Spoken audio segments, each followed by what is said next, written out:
Uh, Hello, everybody. I'm very happy to introduce my today's guest, my YouTube show, Mr. Dietmar Piechler, who is the programmatic director of the Center of Media Literacy in Vienna. Mr. Piechler, I'm very happy to see you. Thanks for having me. Okay, Mr. Piechler. So basically, we have seen each other, let's say, in different epoch before Russia started its invasion into Ukraine. So I think actually the life is now divided, before and after, Russian aggression. And obviously, I think that we started to live in new reality, at least Ukraine started to live in new reality, but I think the rest of Europe as well. And the prophecy which many people suggested when there was, let's say, a coronavirus break-in, that we would start to live in new reality. This prophecy actually came up after Russian invasion into Ukraine, because anyway, Ukraine now for sure, even after the war, will live in the different, let's say, reality than it used to be. Anyway, this was a kind of introduction to our interview. Mr. Piechler, I know that you're a very strong supporter of Ukraine and Austria, and you participate in all meetings in Vienna, which actually is devoting towards, let's say, the highlighting of the station in Ukraine and attracting Austrian publicity towards the station in Ukraine. Thank you very much for this. You're Austrian, but you have a Ukrainian heart, I'm sure, even from all posts you make on your social networks, I'm sure that in your previous lives, you used to be Ukrainian. So, Mr. Piechler, thank you very much. Just for the, let's say, beginning, several remarks regarding the event in Vienna. How many people actually came to participate in this event? Have you actually noticed any dynamic, how the figure is rising?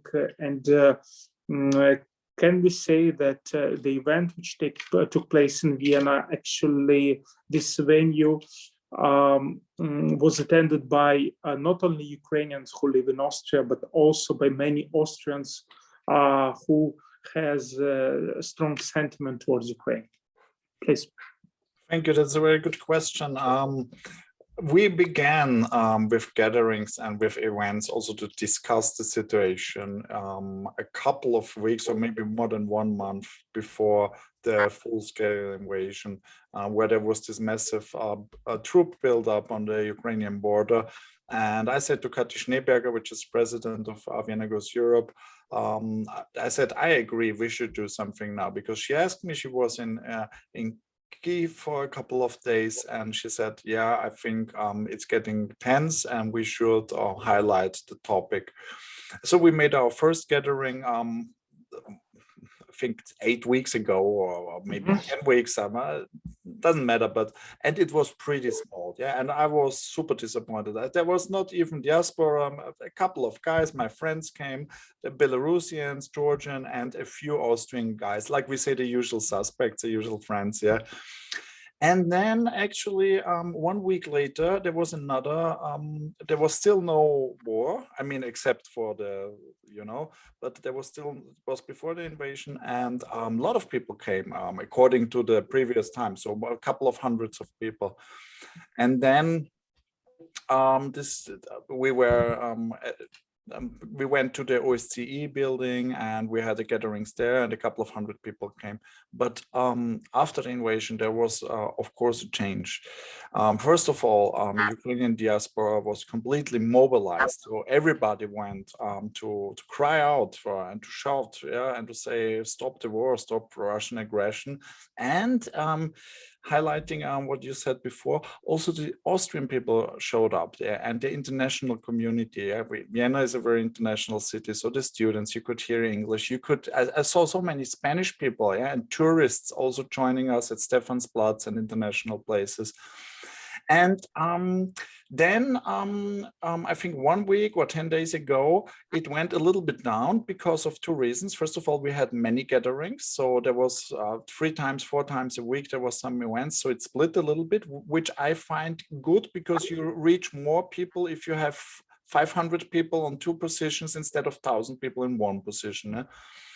And they also, the Ukrainians became very busy because they take care of refugees, and they also try to evacuate partly their families from the highly battleground cities.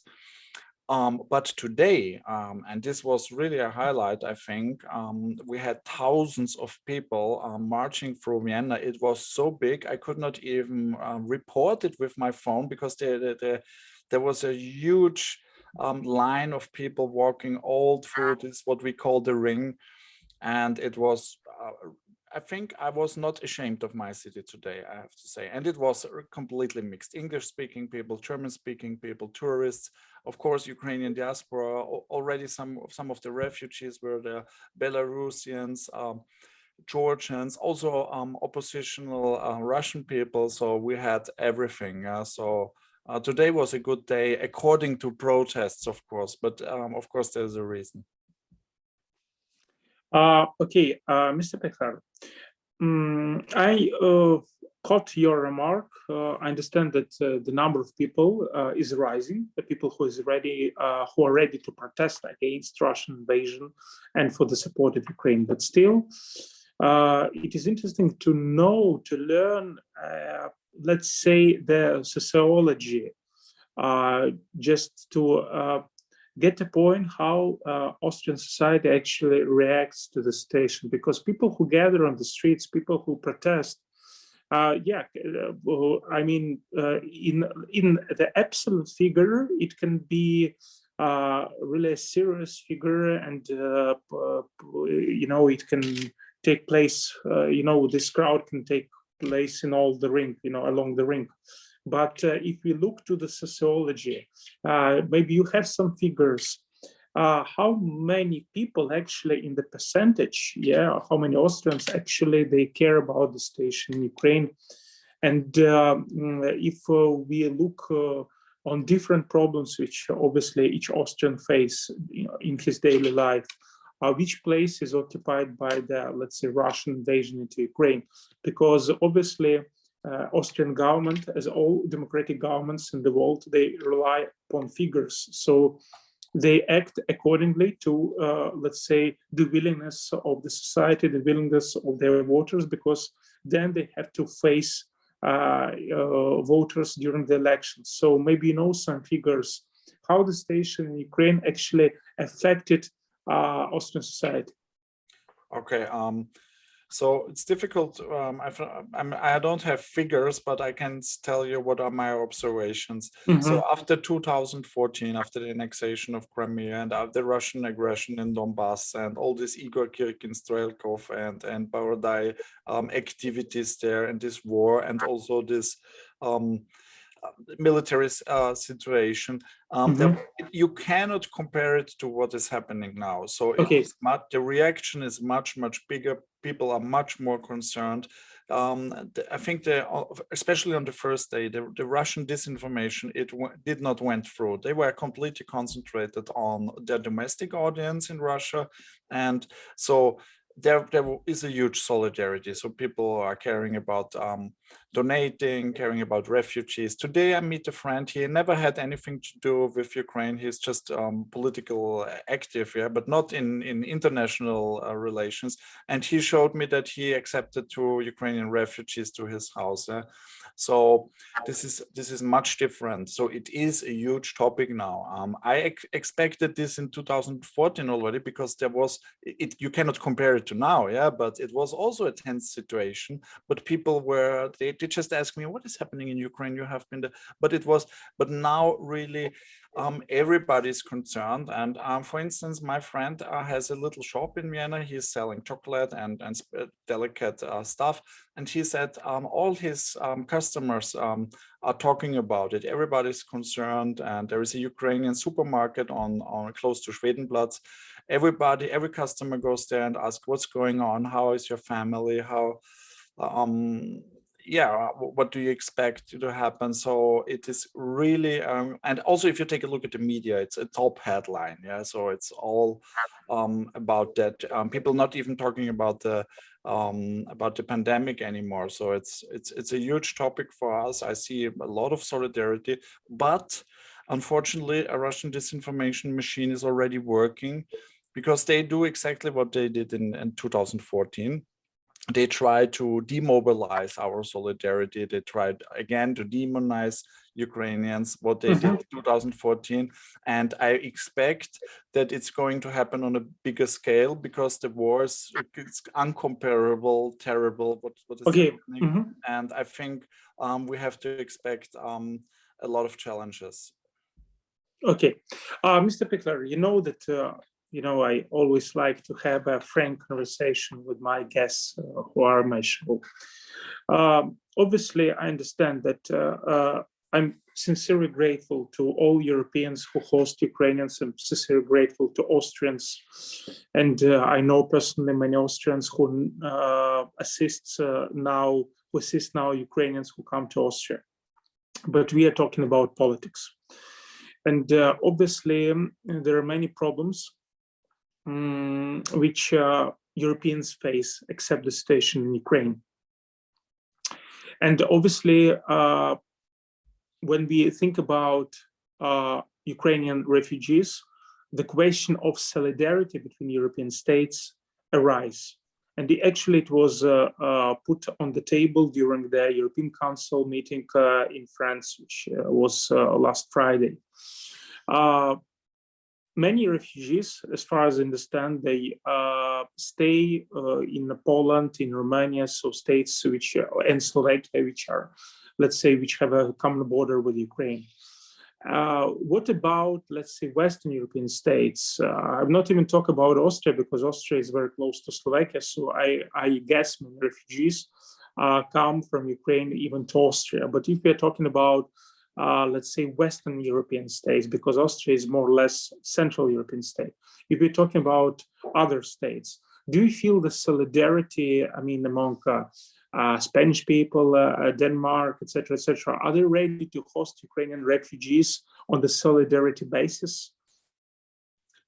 That is a good question. I have to say, I have no information about that. Frankly speaking, yeah, I guess so. I guess that this is a common European topic. So it's not only because Austria is close to Ukraine, because unfortunately Austrians just realize how close it is, yeah, because there is one country in between, because we have very small countries in Europe. Sometimes this is confusing because we don't understand how close things actually are. But I think it's a common European challenge we have. And I see that I think there should be and would be a common policy. So, but I really don't have any information about what the policy and how many are in Spain. I know that there is a diaspora in Spain. But I know that many Ukrainians come from Spain actually back to Ukraine to help. Yeah, this is what I heard. So, yeah. Yeah, it's true.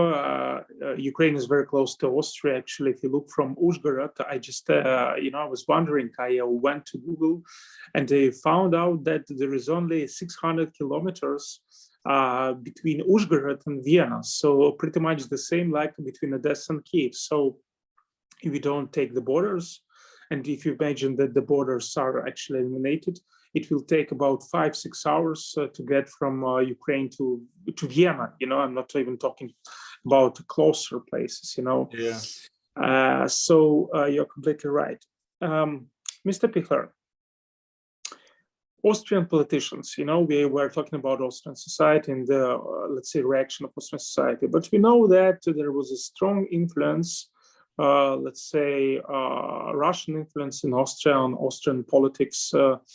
We know many examples, even with your former Ministry for International Affairs, who was, let's say, who used to be a very good friend of Putin. So if we're talking about Austrian politicians, do they realize that Putin actually now is a threat for European Union, and Austria including Austria, and or Austrian politicians pretend that they think so, and they try to act as they think that Putin is a threat for them. So do you think that there is really a change in their mindset due to Russian invasion to Ukraine? Do you think that now do you think that now for them this is like a cold shower, after which they understand that Putin really is a serious danger to European stability? To answer that, I would say yes. I would say cold shower is a very accurate term.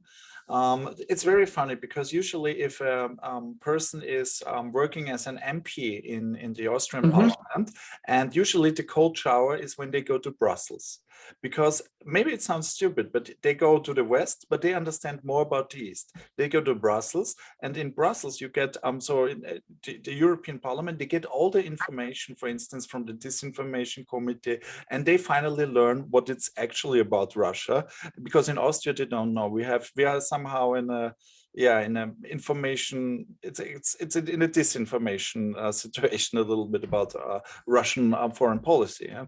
But that effect with the war, it was much stronger. So a politician one day before the war and one day after the war changed opinions, and I think, and I want to believe that this is righteous and real change of paradigm, because they saw, they thought it would not happen, but it happened. So many people were not so surprised, but they were already cautious before. But the ones who said, yeah, negotiations and everything, and they saw that Putin lied to them, yeah, and they became. And I saw their speeches. They went to the rallies and to the events, yeah, and it seems there is a huge change because they start to be concerned also about our own security. We have a lot of talks about our military to raise our budget, and I think it's a completely different situation from before. But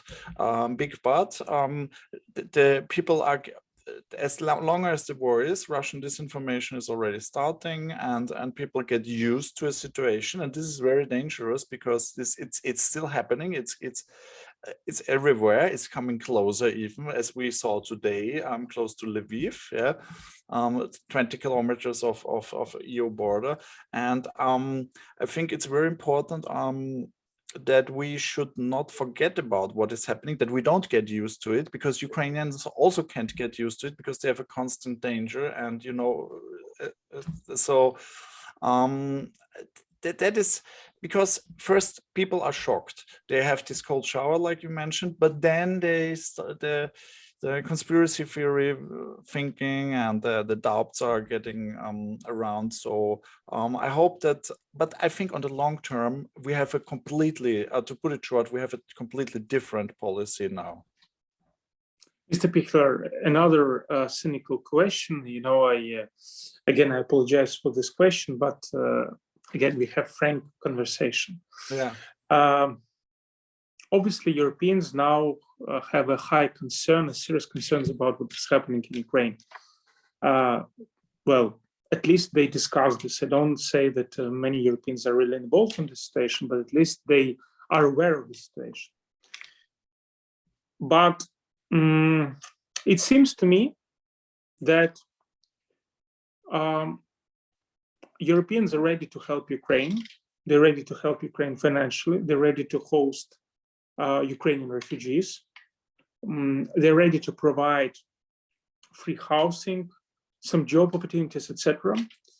But Europeans mentally are not ready actually to be involved in this war, to make, let's say, sacrifices in their way of life, traditional way of life, in order not to save Ukraine, but in order to, let's say, fight the state which abandoned international law, bearing in mind that international law is actually the basis of European prosperity and used to be a basis for European prosperity during the last 60 years. So what do you feel from your perspectives? are Europeans actually ready to be involved military in this war? I know that there are many people who are ready to fight in Ukrainian army, and they joined Ukrainian forces, about 20,000 people. I don't know Austrian statistics, but I know that there are about 600 Czech people already joined Ukrainian army forces. But we're talking about, let's say, some case-by-case situations. But if we're talking about, let's say, the decisions by society and by the state, are Europeans ready for such type of sacrifices? I think it's difficult because European society is not a common society. So we have so many different countries within the EU. And I also consider, of course, Ukraine is also Europe. Yeah? And this is, I think, the most important thing to recognize, that Ukraine is Europe. Ukraine chose the European path, chose democracy.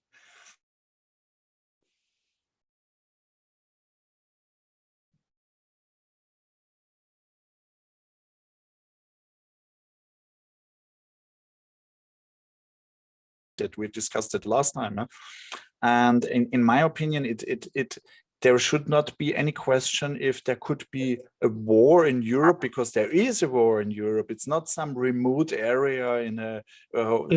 There is no Soviet Union anymore, so it's not an internal issue. It's yeah. There is no iron curtain. Yeah, there's no iron curtain, so it's already here, yeah? And it doesn't matter if it EU or not. For me, there is no difference. And that also, I think that some Europeans, or many, have this imagination that it can be contained, yeah, that Putin went further than they expected, but he will stop, but he will not stop. And I think if the situation in Ukraine is not under control, yeah, then he will go further, and this makes the sentence, Ukrainians are actually defending Europe. That makes it quite clear, and Europeans should understand that.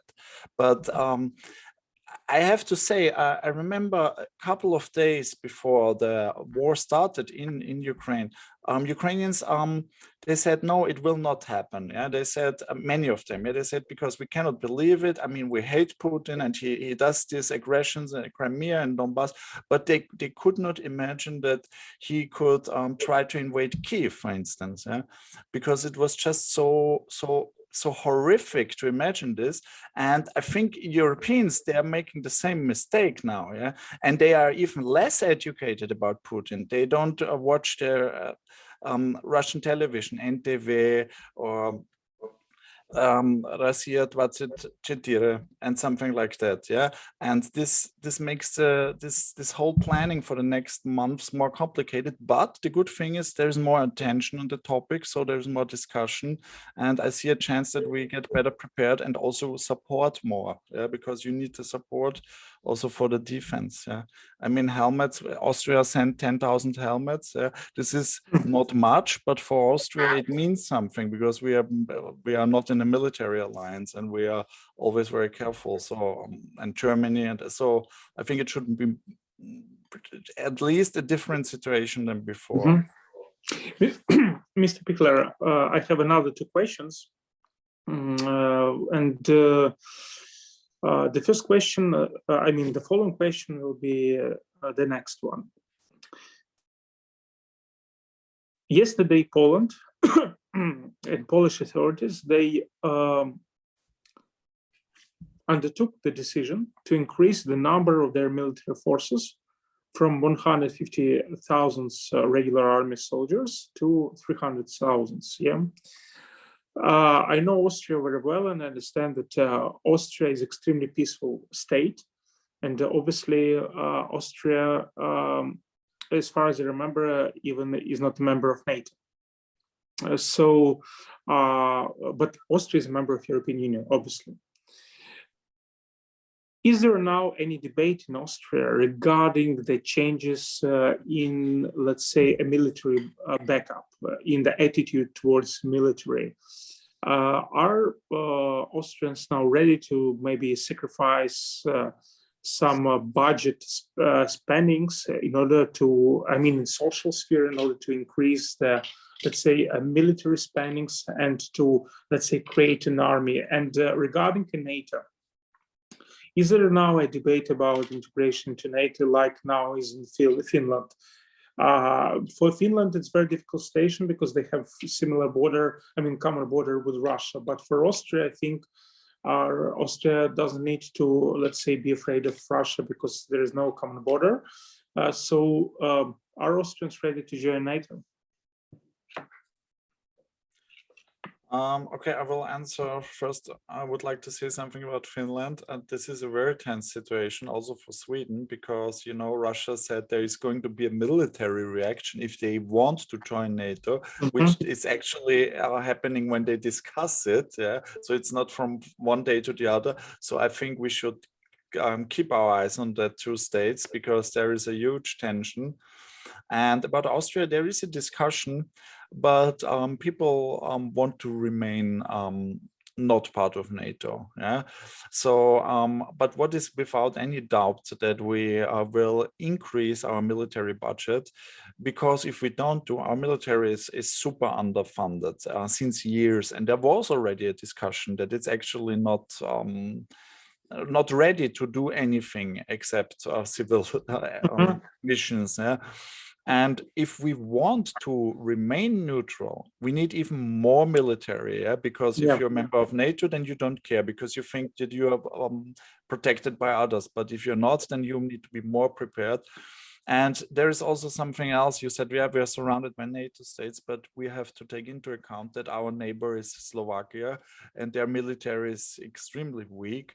And if Russia is going to invade the European Union or NATO, then they will, of course, choose Slovakia to walk through, and they will not care about our neutrality, because, and that is very interesting, I don't know if you heard it, Russia told us already that because of the sanctions, the political and economical sanctions, they don't consider us neutral anymore. So they said, you are violating your neutrality.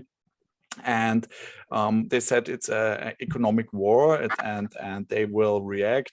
So Austria will not be protected by neutrality. It will. We need a lot of military in if we want to remain outside of NATO, because then maybe they drive around, and we help indirectly, because we make it more difficult for them to break through. But it's a very similar situation to the Cold War. But so military strategically, yeah, but different in that way that we don't have a military anymore. It's old stuff. Our fighter jets are not available at night, and it's basically a shame. Yeah, so it's not, for a neutral country, it should be much, much, much more. Yeah, obviously, I agree with you that neutrality costs more than membership in NATO. Yeah. Mr. Piechler, last question.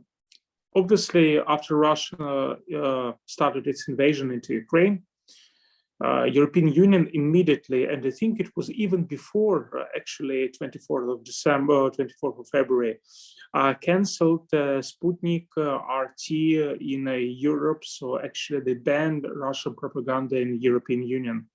Yeah, it was even before Russia started its invasion. I reckon it was in the middle of February. And now there is a discussion in Europe, and as far as I understand, regarding the freedom of speech and an extent to which, let's say, government can walk in infringing the freedom of speech, but at the same time contracting propaganda. Not only by limiting, let's say, propaganda TV channels, yeah, because now the discussion in the European Union is not only about Russia propaganda, but about, let's say, different types of propaganda. I don't want to now mention these countries which have a very good propaganda in the European Union, but because some of these countries, they're very, let's say, close now to Ukraine, and they help Ukraine to solve the conflict with Russia. Yeah, so I don't want to mention these countries because they are very loyal to Ukraine, because they try to help to Ukraine to solve this conflict. But still, they have a serious propaganda in the European Union. The European Union detects this. So what do you think, how, let's say, European Union will act in terms of contracting propaganda, not only Russian propaganda, but different propaganda? And where is, let's say, a bottom line when you will say that European Union starts to infringe the freedom of speech? Well, that's a difficult question. It's a very philosophical question, and it reminds me of the ban of Donald Trump's Twitter page, because that was also, I mean, it was not a war, but it was a tense, very tense situation connected to weapons and violence. And still, I have my problems with banning stations, but in the case of RT and Sputnik, it was also a signal. It was not an act of censorship. I mean, that's something we can discuss, but it was also a reaction on Russian policy. So it was a sanction that we switched out their channels. Yeah, so this is sometimes a little bit confused. About the stage of propaganda, I think there are a lot of other outlets that are even more dangerous. I will not mention them. I don't want to advertise them, but small websites also funded by Russian Federation, and they are spreading the real classics of disinformation. I mean, the crucified boy, or that Hitler is going to be on the Grivna banknote, and so they really really like that really crazy things, and with these actresses and the really the hardcore stuff, and they are not banned. Yeah, so RT and Sputnik, I don't want to defend them, but they were even a little bit more subtle. Yeah, so subtle. And I think yeah, it's a very complicated issue, and we need to take care that we defend our freedom of speech, that we defend this kind of way of life, because first of all, it's going to harm our society. And on the other hand, they can maybe use it against us. Yeah, the Russian propaganda can use it against us. They can say, yeah, they're doing the same. It's just a balanced act. It's just, but it's not, of course. And there is one thing, and democracy, in a democracy, it's always, they are more fragile. They don't have a shield against disinformation, because we have freedom of speech, we have freedom of the press, and it's allowed to say stupid things. It's allowed to spread conspiracy theories, and this is the way it is. Yeah, and a dictatorship, as we see, it's very easy. You ban every channel that doesn't support your opinion. Yeah, during the internet, it's much more difficult. People use VPN and they can log in. But basically, that's the difference. And I think maybe Putin is going to create a little North Korea there, because everything is already banned. And we should, even if our media is completely different, and if it's not comparable, we should take care that it's not, that not even somebody could confuse it that it is close. Yeah. So I see it critical, but in that case, it was sanctions. And I think we don't, it's really not that we lose something if RT and Sputnik. Mr. Piechler, thank you very much for joining this YouTube show tonight. Mr. Dietmar Piechler, who is a programmatic director of the Center for Media Literacy in Vienna. Thank you very much, Mr. Piechler. Thank you.